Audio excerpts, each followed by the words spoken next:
આજના આધુનિક યુગમાં જ્યાં પશ્ચિમી સંસ્કૃતિનો પ્રભાવ વધી રહ્યો છે, ત્યાં આપણી હિન્દુ સંસ્કૃતિ અને પરંપરાગત તહેવારો નવી પેઢીમાં લુપ્ત ન થાય તે માટે નડિયાદની એક શાળાએ પ્રશંસનીય પહેલ કરેલી છે. શ્રી સંતરામ કેળવણી મંડળ સંચાલિત શ્રી સંતરામ અંગ્રેજી માધ્યમ શાળામાં ભગવાન જગન્નાથની રથયાત્રાની ખૂબ જ અનોખી અને ભવ્ય રીતે ઉજવણી કરવામાં આવી, જેનો મુખ્ય ઉદ્દેશ્ય બાળકોને બાળપણથી જ આપણી ધાર્મિક પરંપરાઓનો સાચો પરિચય કરાવવાનો છે. આજે નડિયાદની શ્રી સંતરામ અંગ્રેજી માધ્યમ શાળામાં ભક્તિમય માહોલ જોવા મળ્યો હતો.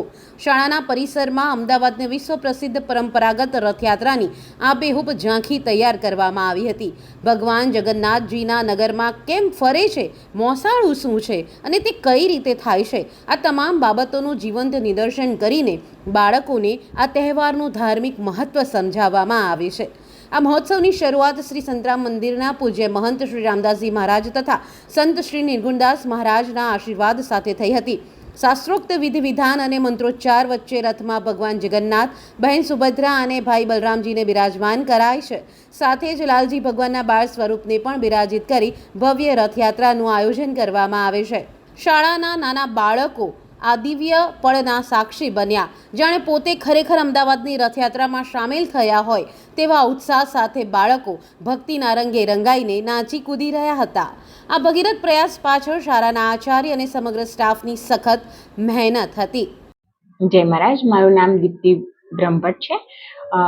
અમારી શાળામાં શ્રી સંતરામ ઇંગ્લિશ મીડિયમ સ્કૂલમાં 2019થી અમે રથયાત્રાનું આયોજન કરીએ છીએ, જેમાં અમદાવાદમાં જેવી રીતે ભગવાન જગન્નાથજી, સુભદ્રાજી અને બલરામ ભગવાનને રથમાં બિરાજમાન કરીને જે રીતે એમની શોભાયાત્રા નગરમાં નીકળે છે, એ જ રીતે અને જે સ્થળે સ્ટોપ લે છે એવા અમે અહીંયા પ્રદર્શન ઊભા કર્યા છે, અને જેથી કરીને બાળકો એનાથી માહિતગાર થાય અને એની જાણકારી મેળવે.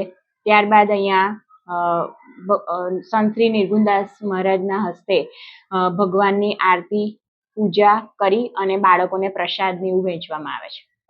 આ ઉજવણીમાં 600 જેટલા બાળકો એ ભાગ લીધો અને શિક્ષકો પણ, દરેક શિક્ષકોએ એમાં ભાગ લીધો છે, અને આ બધી જ તૈયારીઓ અમારા શાળાના શિક્ષકોએ જ કરી છે.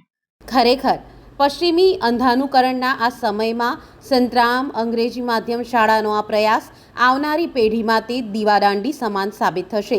બાળકોને પુસ્તકીય જ્ઞાન સાથે સંસ્કૃતિના પાઠ ભણાવતી આ શાળાને ખરેખર સલામ છે. આ વિશે આપનું શું માનવું છે તે ચોક્કસથી કમેન્ટ્સ કરીને જણાવશો. સાથે જ આપણી ચેનલ બોલ ગુજરાતને લાઇક, શેર અને સબસ્ક્રાઇબ કરવાનું ભૂલશો નહીં, અને વધુ અપડેટ્સ માટે જોતા રહો બોલ ગુજરાત.